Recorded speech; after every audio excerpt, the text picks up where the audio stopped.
Terima kasih Anda masih menyaksikan Kompas Siang, Saudara. Majelis Kehormatan Mahkamah Konstitusi akan kembali memeriksa Ketua MK Anwar Usman terkait dengan dugaan pemeriksaan terhadap Anwar Usman terkait dugaan pelanggaran etik yang dilakukan Hakim MK dalam memutus perkara batas usia Capres-Cawapres.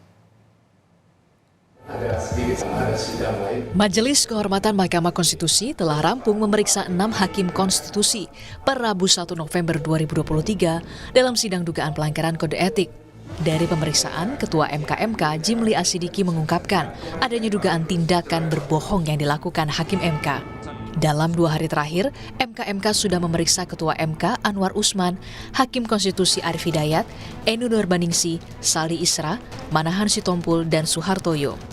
Ketua Majelis Kehormatan MK, Jimli Asidiki menyebut ada tambahan pelaporan terkait permasalahan yang terjadi di Mahkamah Konstitusi.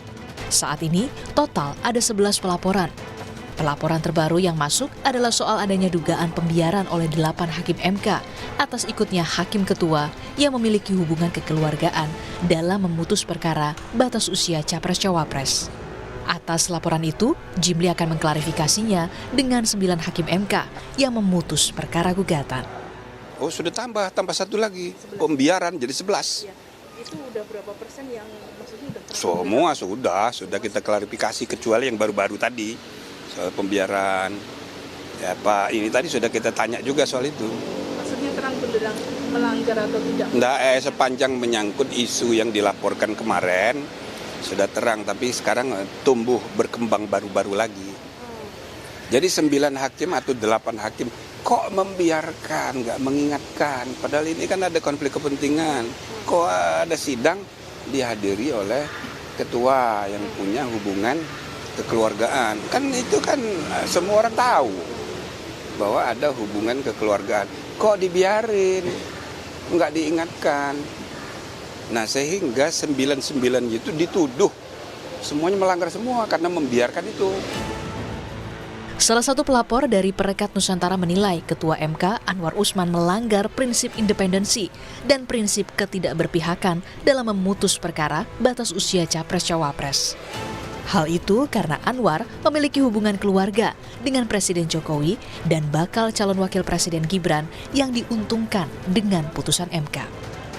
Perekat Nusantara meminta Ketua MK Anwar Usman diberhentikan secara tidak hormat. Dan kami meyakini betul bahwa hakim terlapor telah berada dalam posisi sebagai melanggar prinsip independensi, prinsip ketakberpihakan, dan prinsip integritas di dalam peraturan kode etik dan perilaku hakim konstitusi.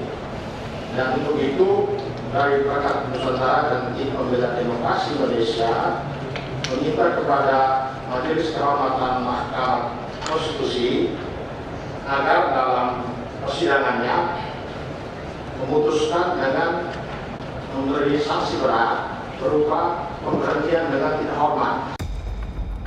Komite Independen Pemantau Pemilu menyebut putusan MK terkait batas usia Capres dan Cawapres berpotensi membuat ketidakteraturan dalam penyelenggaraan pemilu. Hal itu tercermin dari tidak konsistennya implementasi PKPU yang membuat Bacawa Pres Gibran Rakabuming Raka dianggap telah memenuhi syarat dalam proses pendaftaran. Putusan MK itu tak hanya menimbulkan ketidakpercayaan publik terhadap MK, tapi juga kepada lembaga penyelenggara pemilu. Putusan MK ini menjadi pintu masuk bagi potensi irregularity, ketidakteraturan atau ketidakberesan dalam penyelenggaraan pemilu. Satu. Kedua, potensi ketika MK kemudian mendapatkan ketidakpercayaan publik yang cukup besar, potensinya adalah akan berakibat pada proses PHPU nanti atau persidangan-persidangan MK yang terkait dengan pemilu. Dan ini tentu saja menimbulkan ketidakstabilan. Dan pemilu ini sudah banyak proses tahapan pemilu yang saya pikir juga mempunyai potensi ketidakpercayaan publik. Dan saat ini ketika putusan MK ini digunakan, khususnya PUU nomor 90 ini digunakan oleh putra Presiden Jokowi, maka ini menjadi sebuah pintu masuk untuk bukan hanya tidak percaya pada MK akhirnya, tapi juga tidak percaya pada penyelenggara pemilu. Besok, Majelis Kehormatan Mahkamah Konstitusi akan kembali memanggil Ketua MK Anwar Usman untuk dimintai keterangannya.